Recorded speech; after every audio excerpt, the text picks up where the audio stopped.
Hey everybody, this video is to show you how to upload your documentation to the Department of Health Services Arizona website regarding your medical marijuana card. As you can see, I'm from United Medical Clinics, and some clinics actually upload that stuff for you. I know we do. Sometimes people decide they want to do it themselves, or other doctors just don't know how to do it. So I went ahead and tried to do a video for you to do a step-by-step instructions on how to get it uploaded so you can get your card as easily as possible. One thing that you want to do is have 4 things ready to go on your desktop. That is the physician certification form, the attestation form, and the passport photo. You want these things uploaded and saved on your desktop ready before you upload. The certification looks like this. It's from your physician. Let me go to the Arizona Department of Health Services website so you can see where to get the attestation form. The Department of Health Services website is www.azdhs.gov/medical marijuana. And again, if you look at the screen, you want to go under forms, which is right here. Go ahead and click on that, and the patient attestation form is the second document that you want to have ready to go on your desktop. Again, there's 4 of them. The physician certification, the attestation form is number 2. This form, all you have to do is print your name on it. Make sure that this matches your driver's license. Any inconsistencies, the Department of Health Services will kick that application out. Make sure that your signature is here and the date matches your certification date that's on here. The third thing is your passport photo. That's pretty easy. Everyone knows what those look like. It's basically right there. It's pretty simple. You can take those on a smartphone, cell phone. Just make sure that the department doesn't want to upload any information that's over 2 megabytes, so make sure it's not poster size. Shrink it down, cut it down, or actually take the picture the right size the first time. And then the fourth thing is a driver's license. Identification card will work, passport will work as well. Again, there's 4 things that you want to have ready to go on your desktop before we even start the application process. The certification, everybody double check your certification. Make sure that the physician has filled out correctly all the information that's required. Sometimes they don't. You want to have the physician's name, their license number, make sure they've checked what kind of doctor they are, where their office address is located, telephone number, their email address. Make sure they've spelled your name correctly. Again, it has to match your driver's license, passport, or identification card. If it doesn't, the Department of Health Services will kick that back. Make sure that you have one of these things checkboxed that corresponds with your condition. It is a qualifying condition. Make sure that if you're in this box right here, this lower box, that the doctor has written something in this space here. If any of these 5 boxes are checked, the doctor must write in this area. If not, go back to the physician and have them fill that out. Make sure that they have initialed where it is appropriate and that they've signed it before you start to upload. The department will send any of this back if it's missing, and it'll save you a headache if you just check in advance. So basically that's step 1, which is to have these 4 things ready to go on your desktop before you start the application process. Moving forward, you want to go to this page. This is where we went to the beginning. This is the azdhs.gov/medical marijuana program website. Feel free to go through here and skim all the different parts of the program, but right now we're going to go ahead and qualify on uploading your documentation so you can get your card. At this point, you're either you've got your certification filled out and you're sitting at home wondering how to upload it, and we're on step 2, which is going to click on qualifying patients. So right here, qualifying patient. Now, most of you are going to be adult patients. If you're under 18, click there. Pretty self-explanatory. Go ahead and click adult patient. Here's a checklist. You can go through that. I'm doing this fast and easy way. Feel free to print that out. Go step by step. I'm doing the quick and easy. Go to adult patient online application and go ahead and read this. One thing that I wanted to make clear to everyone, the state of Arizona charges $150 to join the program. The only discount that they are giving currently is the SNAP discount, which is the Arizona Food Stamp Program Quest Card discount. So if you have a Quest card, you can go ahead and add that to your list of 4 things. Go ahead and make that the 5th. You want to have a scanned copy of that card. Make sure that your name is on it. And once you have that in that folder on your desktop ready to upload, it'll ask you for it, and I'll go ahead and tell you when that's going to be. That's the only discount that Arizona is giving for low income is the food stamp discount.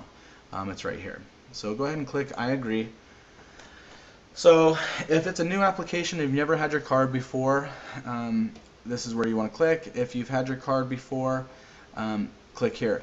Any of you people that have had your card before and it's expired, don't bother doing the renewal. Just go ahead and click on new patient application, because that's what they consider it if it's expired. It's the same cost for everyone whether you're expired or not, so you didn't miss out on anything. Go ahead and hit new patient application. And this is pretty easy, like any other application. You want to go ahead and checkbox there. It won't let you move forward unless you do checkbox that. And you want to go ahead and fill this information out. Pretty easy. This is going to be information that is exactly, again, like your driver's license. You don't want to put any information that isn't on the driver's license, like a nickname or anything. They will kick it back. Everything has to be straight across on the license, the attestation form, the certification, and the application. So we'll go ahead and do a birthday here, and female. And you want to pick right here, it's a drop down, whatever identification you're going to use to upload. Again, that's one of the 4 things. I put valid identification, so whatever one you're using, make sure you pick in that box. So we'll go ahead and do driver's license. That's the one you scanned. And you want to go ahead and put the number in here exactly on your license. All driver's licenses have an issue date. Some of the older ones are on the back, newer ones on the front, bottom number on the right. So we'll go ahead and just put April 14th, 2011. Here is your address. You want to put your residence address, where you live. Even if it's a lot number, even if you have no mail going there, you definitely want to put the address of where you reside. It gives you a portion down here below to put a mailing address for your card to be mailed to you, but right here you definitely want to put where you live. If they're the same, obviously just check right here. So we'll go ahead and put 4321.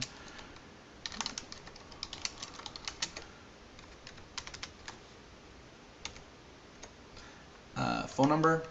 This is important because if there's anything wrong with your application and they can't get a hold of you through the email, they're going to go ahead and call and give you the heads up on how to fix it.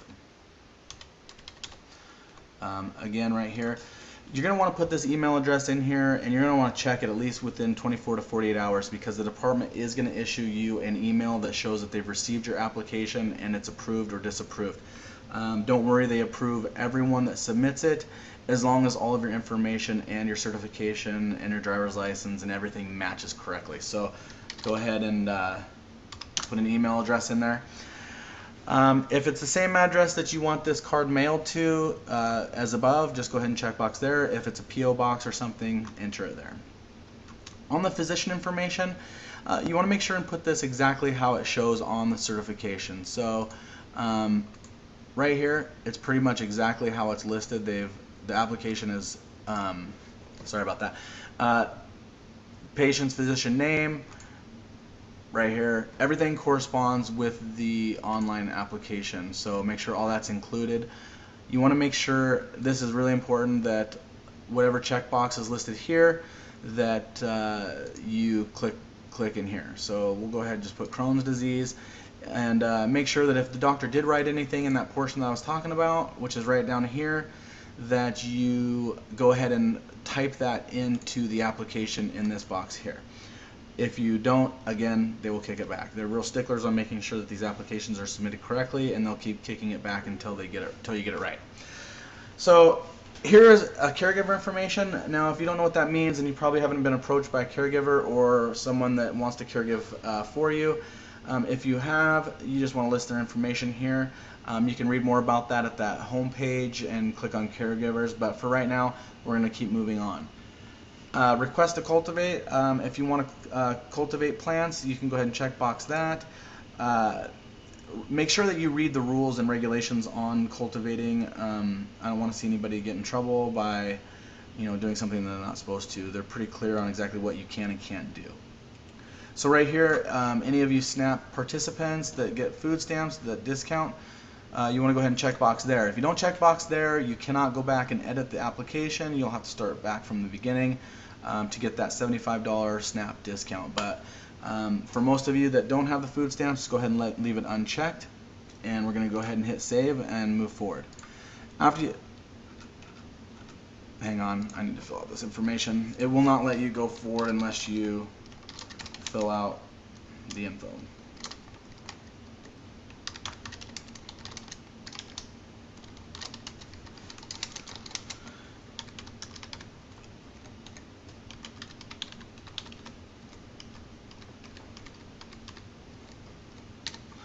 Okay.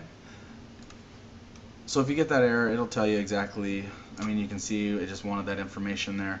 Go ahead and hit save, hit yes, and it says that your application is saved and continue to upload required documents. Again, the required documents are these 4 things that we have ready to go. That's the physician certification, the attestation form, the passport photo, and the valid identification card. So we hit OK. Takes you to a bottom portion of the application. So here's where we're going to upload the info that you have set aside. Pretty easy. You're going to go ahead and choose the photo. Go ahead and upload it. Any of you guys want to make sure that it went through, it'll say OK, and you can preview to make sure that that's what it is. Obviously that's correct.